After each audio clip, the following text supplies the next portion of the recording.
Olá, meu irmão, minha irmã. Hoje, dia 5 de fevereiro, com alegria e com a graça de Deus, estou aqui para fazer a partilha da palavra de Deus. Já quero acolher a todos vocês que estão me acompanhando. Sejam todos bem-vindos ao canal Vida em Cristo. Já apresentamos ao Senhor o nosso coração, as realidades de cada um de nós, trazemos dentro dele. Entregamos para o Senhor hoje, colocamos na presença dele com confiança. O Senhor já vai cuidando de cada um de nós. Ele sabe aquilo que cada um de nós mais precisa e mais necessita nesse dia de hoje. Entregamos ao Senhor com fé e confiança nas mãos dele. E pedimos que a Santíssima Trindade, Pai, Filho e Espírito Santo, já vai nos abençoando nesse dia de hoje. No Evangelho hoje, São Marcos vai estar narrando a ida de Jesus à sua cidade. O Evangelho de hoje vai nos falar: Jesus foi para a sua terra. Todos os evangelhos que nós temos acompanhado de São Marcos, desde o primeiro capítulo até aqui, têm nos revelado uma série de milagres, curas que Jesus fez. Nós vimos aquele endemoniado lá de Gerasa, que ele expulsou aqueles 2.000 demônios, que era chamado de legião. Vimos aquela tempestade em alto mar que ele acalmou. Vimos a cura de tantas pessoas que São Marcos foi narrando. Mas depois que Jesus fez todos esses milagres e curas ali em Cafarnaum e também em Canaã da Galileia, que era perto de Nazaré, ele vai para a sua cidade. Isso é o que o Evangelho hoje vai nos dizer, que daqui a pouco já vamos ouvir. E por que Jesus vai à sua cidade? Ele não quer que os seus concidadãos digam: ele fez tudo isso em outra cidade, aqui ele não fez nada. Então, por isso, Jesus vai a Nazaré, que é a cidade dele. Mas, infelizmente, ali só recebeu ingratidão. Ele foi no dia de sábado, começou a ensinar e as pessoas que estavam ali viram sua sabedoria. São Marcos diz que muitos ficaram admirados e dizia: de onde é que ele recebeu tudo isso? Esses grandes milagres que ele tem realizado por suas mãos. Meus amados, aí vem a inveja. Eles sabiam de todos esses milagres que Jesus realizava. E daí eles começaram a dizer: mas ele não é o carpinteiro? Aqui tem um detalhe que a gente ponha bastante atenção. São Mateus escreve assim: ele não é o filho do carpinteiro? Já São Marcos escreve assim: ele não é o carpinteiro? Só que na verdade Jesus era carpinteiro. E daí o povo dizia: mas como que pode um carpinteiro ter uma sabedoria dessa, um conhecimento assim, realizar tantos milagres? Porque o carpinteiro era uma profissão muito simples. E daí eles diziam: mas um carpinteiro fazendo um milagre assim? Não, isso não é possível. Tinha muitos que achavam que Jesus estava meio louco. Outros fariseus e doutores da lei achavam que Jesus estava possesso de Beelzebul, como nós ouvimos no Evangelho esses dias, que era pelo poder de Beelzebul que ele estava expulsando os demônios. Olha, tudo isso motivado pela inveja. E daí eles começam a dizer: esse homem nós conhecemos. É o filho de Maria, irmão de Tiago, de Judas, de Simão. Eles põem também um outro chamado José. Você ponhou atenção que eles colocam aqui 4 irmãos de Jesus? Veja que isso aqui é bem interessante. Eles colocam Tiago menor, Judas Tadeu, Simão menor e colocam um quarto chamado José. Olha que isso é interessante. O meu professor de teologia explica assim que um escritor judeu lá no século II, chamado Egípto, judeu, diz que era 4 primos de Jesus, filho de Cleofas, aquele Cleofa dos discípulos de Emaús. Segundo esse Egípto, Cleofa era irmão de São José e tinha esses 4 filhos. 3 deles eram apóstolos. Um deles um deles não era apóstolo. Judas, Tadeu, Simão menor, Tiago menor, e tinha José que não era o apóstolo. Esses eram primos de Jesus, que se chamava de irmãos. Naquele tempo, a família para os judeus não era só o pai, a mãe e os filhos. A família para os judeus eram todos os parentes. Todos eram família. Então, eles se chamavam de irmãos. Isso Santo Agostinho já explicava lá no século IV, e tem outros santos que explicam isso bem mais cedo ainda. Olha que isso é interessante. A gente saber também que tinha irmã. Lá no Evangelho vai dizer, as suas irmãs. Porque eles disseram, suas irmãs não moram aqui. Certamente era parente, aquele povo ficaram escandalizados por causa de Jesus. E dizia, não, isso não é possível. Ele está dando um admitido. Não é possível que um carpinteiro possa fazer tudo isso. Gente, veja o que é inveja. É algo terrível. Isso faz a gente lembrar aquela história do José do Egito. A mesma coisa. José do Egito tinha os seus irmãos, os 12 filhos de Jacó.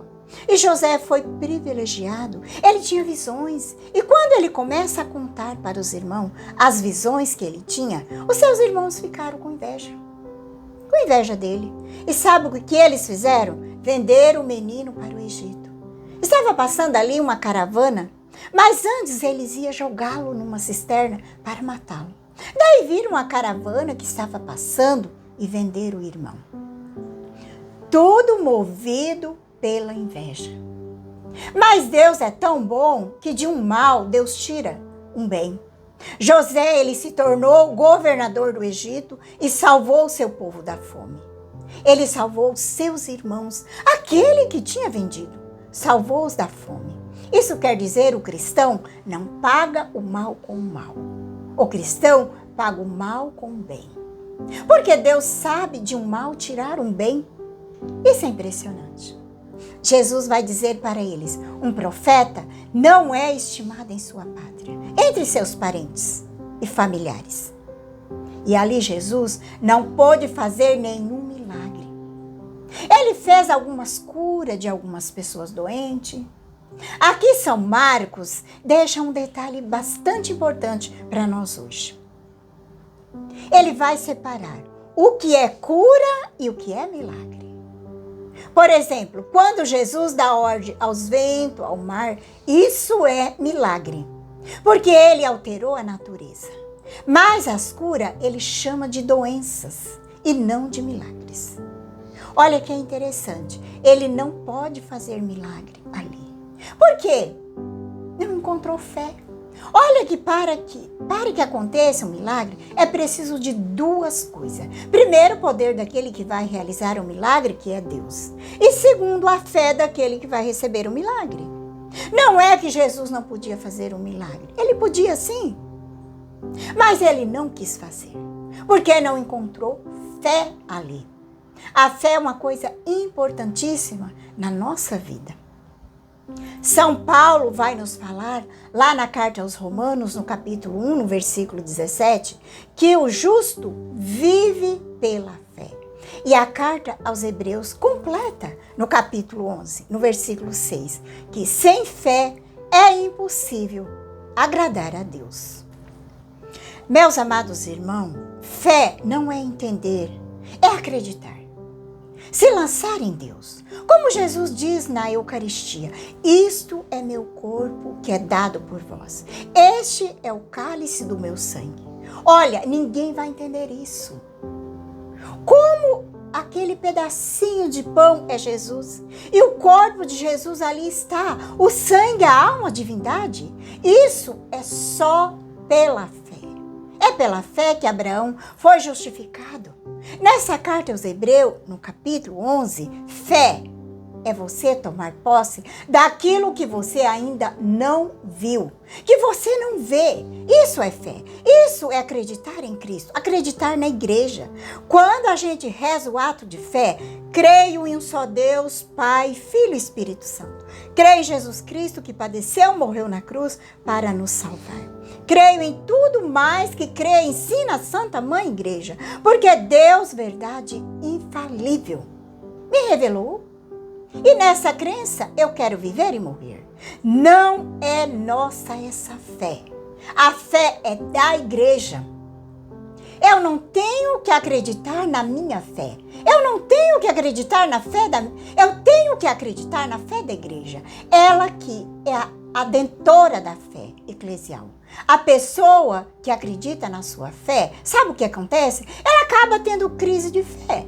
Mas se você tem uma fé que é da igreja, você não balança. Porque a igreja nunca balançou na sua fé. Ela tem 2000 anos. Ela acredita em tudo que ela ensinou no credo, nos sacramentos, nos mandamentos, na oração. Não queira viver a sua fé, mas viva na fé da igreja. Porque senão você vai balançar e vai ter crises de fé. Quando alguma dúvida paira na sua cabeça, não se preocupe. Porque até mesmo os santos, às vezes eles tinham dúvidas se existia o céu ou não. Mas quando bater essas dúvidas, você vai dizer, existe sim, existe. Porque a igreja diz e eu creio na igreja. E ponto. Eu não vou duvidar disso, porque assim você vai dar um tapa na cara do demônio. E ele quer colocar dúvida na sua cabeça. Lembra daquilo que a igreja diz? A minha fé é a fé da igreja. Ela tem a verdade infalível. Eu creio. Pedimos hoje a intercessão de Nossa Senhora que nos livre dessas duas coisas terríveis. Primeiro, a inveja, porque foi a inveja que fez Caim matar Abel. A inveja que fez os judeus matar Jesus. A inveja que fez José do Egito ser vendido. Que Nossa Senhora nunca deixe que a gente tenha inveja de ninguém. Porque aquela outra pessoa está melhor do que a gente. Porque ganha mais por causa disso e aquilo e outro. Combata a inveja dizendo, Senhor, eu te louvo por esse meu irmão, por essa minha irmã que está melhor do que eu. Faça com que ele fique melhor ainda. Isso é dar um tapa na cara de Satanás. E o segundo, pedindo que Nossa Senhora nos livre da incredulidade, da falta de fé. Que Nossa Senhora peça ao seu Filho amado Jesus que nos dê a fé. Senhor, aumenta no nosso coração o dom da fé. Te convido a abrir a palavra. O evangelho de hoje está em São Marcos 6, de 1 a 6. Pedimos que o Espírito Santo já vai nos iluminando.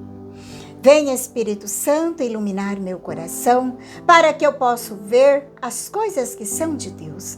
Venha, Espírito Santo, iluminar a minha mente, para que eu possa compreender e entender aquilo que é de Deus. Venha, Espírito Santo, sobre a minha alma. Santifica tudo o que penso, falo e faça. Que tudo seja para a glória de Deus. Amém. Vamos então para o Santo Evangelho. Naquele tempo, Jesus foi a Nazaré, a sua terra, e seus discípulos acompanharam. Quando chegou o sábado, começou a ensinar na sinagoga. Muitos que o escutavam ficavam admirados e diziam, de onde recebeu ele tudo isto? Como conseguiu tanta sabedoria? Esses grandes milagres que são realizados por suas mãos? Esse homem não é o carpinteiro, o filho de Maria, irmão de Tiago e de José, de Judas, de Simão? Suas irmãs não moram conosco? E ficaram escandalizados por causa dele. Jesus lhe dizia, um profeta só não é estimado em sua pátria, entre seus parentes e familiares. E ali não pôde fazer milagre algum, apenas curou algumas doenças, impondo-lhe as mãos. Admirou-se com a falta de fé deles. Jesus percorria os povoados da redondeza e ensinando. Palavra da salvação, glória a vós, Senhor. Deixemos que a palavra de Deus hoje venha renovar em nós a nossa fé, a nossa esperança, guardando nós de todo mal, principalmente da incredulidade, da inveja.